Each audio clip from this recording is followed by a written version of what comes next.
Happy holidays, everyone. I love this time of year. So much joy and cheer, and Bitcoin is at $20,000. I've made the decision today. I'm putting my entire life savings into Bitcoin because it's just going to keep going up.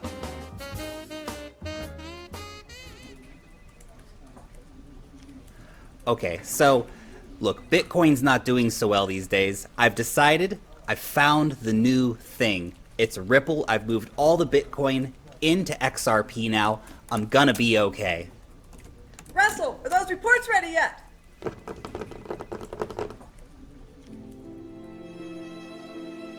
Okay, so look, I know it seems bad that I'm losing the house, but it's gonna be okay. I mean, I sold the Ripple for EOS, and I sold the EOS for Ethereum, and I sold the Ethereum for Bitcoin Cash. I'm gonna ride the Bitcoin Cash train. This is gonna be big. You watch. It's gonna be okay, guys.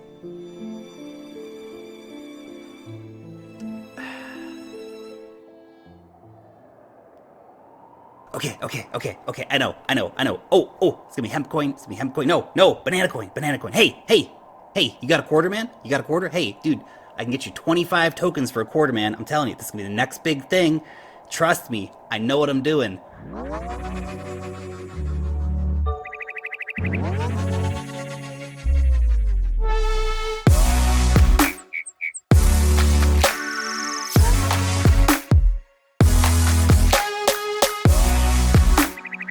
Welcome everyone to the September 14th edition of What's Happening in Crypto with Crypto Lark, broadcasting to you from New Zealand and bringing you all of the latest from the crypto world and beyond. Today's top stories: losing your life savings with Bitcoin, Morgan Stanley getting into crypto, and big partnership news for the Waves platform.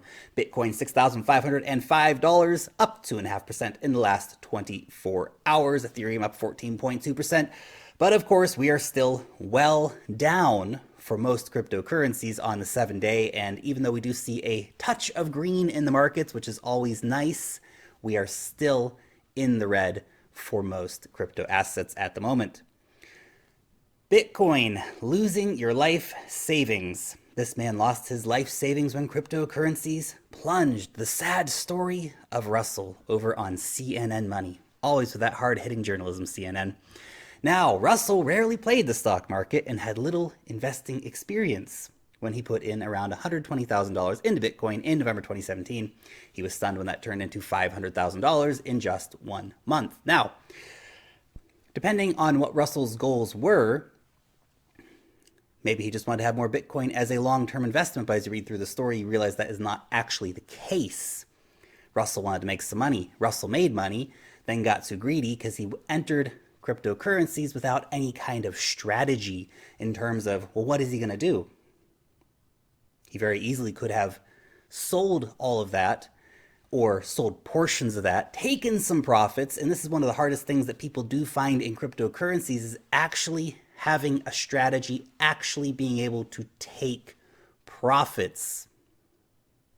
Now the story goes on. The dream didn't last for Russell, though. Oh no. No, Russell entered the nightmare of crypto, as the price went from $20,000 all the way down to $6,300. Russell then, in an attempt to mitigate his loss, started shifting his money from Bitcoin to Bitcoin Cash, and then to Ethereum, and then to Ripple, and then on and on and on it went. Russell's paper losses on his initial investment have reached 96%. Yowzers. Now look, that is not an uncommon story right now in the crypto space. The question is, why did Russell get involved in the first place? Did he do it because he believed in Bitcoin, or did he just want to make a quick buck? Because if he wanted to make a quick buck, he had the opportunity, lost the opportunity, and now has been playing losing trades, doing the classic, buying high, selling low. When that gets low, you jump to another coin, buy that high, sell that low, and down and down and down you go. This can be a very dangerous game for the uninitiated. And to get initiated, you have to walk across a bed of hot coals. So, welcome to the party, Russell. I hope that you don't let this knock you out of the markets completely, but you have to be strategic. You have to think and be willing to take profits in crypto. Thanks, CNN, for the inspirational story. Bloomberg says that the crypto crash of 2018 is now worse than the dot-com contraction. Now, the dot-com contraction was actually a 78% market correction, whereas currently the cryptocurrency market has lost 80% of its value, with some of the big ones down, of course, over 90%. This is not so crazy for the crypto markets, though. And if we look, for example, at the crypto market crashes of 2014 and 2016, we can see some interesting data, actually, that we did see the crypto markets in 2013, for example, go down 81%. Later on, 2013, we had down 85%. And we had much longer bear markets in the past. Currently, the bear market, yeah, we're down quite a bit, but it may not last as long this time. There's so many bullish stories and so much infrastructure being built out that it's crazy to think that the prices are where they are, which of course, as we reach this point of maximum fear and maximum capitulation by investors in the market, now, of course, we go back to that classic Warren Buffett line, be fearful when others are greedy and greedy when others are fearful. Crypto is having its most positive month in history, says Joseph Young. When will the prices reflect it? CZ from Binance come out saying that Citigroup is looking into custody. We have Gemini's fully audited licensed stablecoin, which is very big news indeed. EU Commission says crypto is here to stay. NASDAQ building crypto analytics tools. And on and on and on it goes. There is so much positive news right now for the crypto markets that it's actually kind of ridiculous that we still see these price struggles going on when you see all these things happening. And that's just the tip of the iceberg. We have BACT coming up in November. Maybe that will be delayed. Maybe it won't be delayed. Bitcoin ETFs are going to happen at some point. The fact that there are so many people trying to get these Bitcoin ETFs is in of itself encouraging. Now, ICO funding, though, has followed along with market trends, dropping to the lowest level we've seen in 16 months. It is a very hard time for ICOs right now.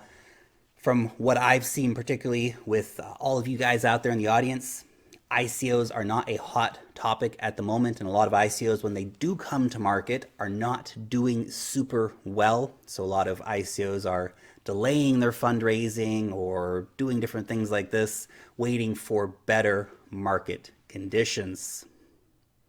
But the interesting thing is, even though we've seen a lot of stories going around recently about ICOs that are dumping all their Ethereum at the last minute trying to get out, they raised when Ethereum was worth $1,000, now they're dumping it at 190 or 180 or whatever it might be. That speaks to the fundamental lack of discipline of some of these startup companies. And this is one thing you have to keep in mind with ICOs. ICOs are startups. Startups are going to fail, a lot of them, because they're not financially prudent, they can't get to the market's not ready for them, whatever it might be. But some teams are in it for the long run. This actually goes over some of the ICOs that have been quite diligent with their funds and are still well poised to make good moves moving forward, even though their token may not be worth very much at the moment. Now, the one they talk here about most is actually 10x. 10x currently having $100 million in their war chest, which is a very impressive amount of money. So they've cashed out a lot of that to fiat. They're also holding a substantial amount of Ethereum still. But this is one thing that I feel like a lot of ICOs don't take seriously enough. If you raise that money, you got to make sure you keep that money. Morgan Stanley. Bitcoin derivatives are ready to go. Now, recently, of course, we saw Citigroup is bringing out their own Bitcoin-related product. Morgan Stanley now also bringing out a Bitcoin derivative.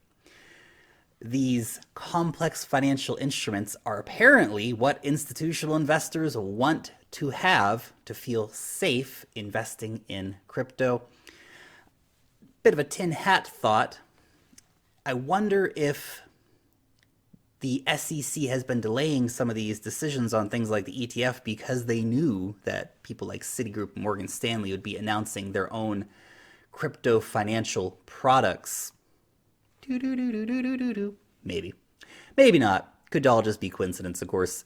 Binance partnering with Malta to launch security token trading platform. Now, look, this has been kind of in the news for a little bit, but it is happening.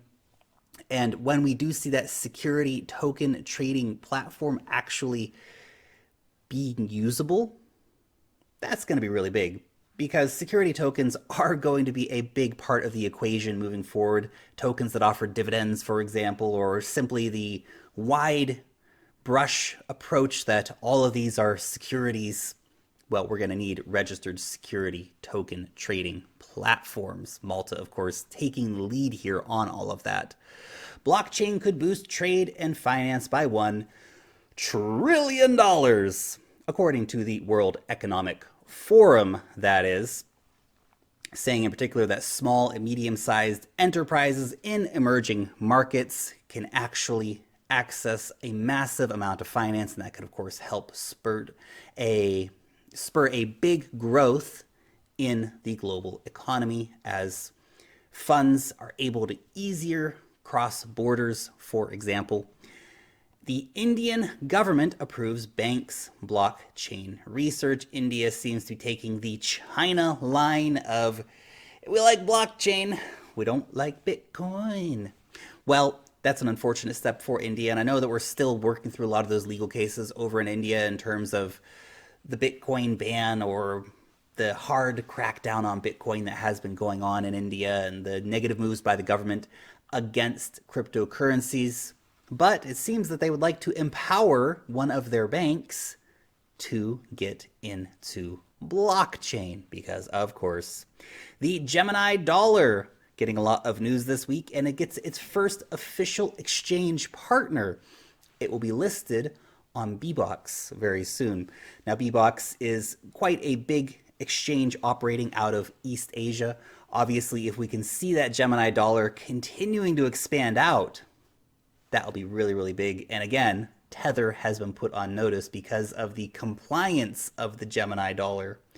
It will be a very attractive option for exchanges. Manufacturing giant Rostec to manage data on the Waves blockchain platform. Now, Rostec is the Russian state-owned manufacturing conglomerate. Now, this corporation holds stakes in 700 industrial entities in Russia and will be working with the Waves platform to develop a blockchain system to manage data on its vast holdings, which include car makers, Autovaz and Kamaz, and firearms manufacturer Kalashnikov. Nice. AK-47s are going on the blockchain, guys. What amazing times to live in. And the Waves platform, also another very exciting announcement. The CEO, Sasha, has started negotiations with the Maltese government concerning Waves accreditation to work within the territory of the state. Very exciting times for Waves and for Malta, apparently, both at the same time. Thanks so much for watching today's episode. Let me know what you think about any of the news stories down below in the comment section. Thumbs up the video, subscribe to the channel, hit that bell, stay up to date with all of the latest in the crypto space. Join the conversation over on Twitter, Telegram, or Steemit. Long live the blockchain, and peace out till next time.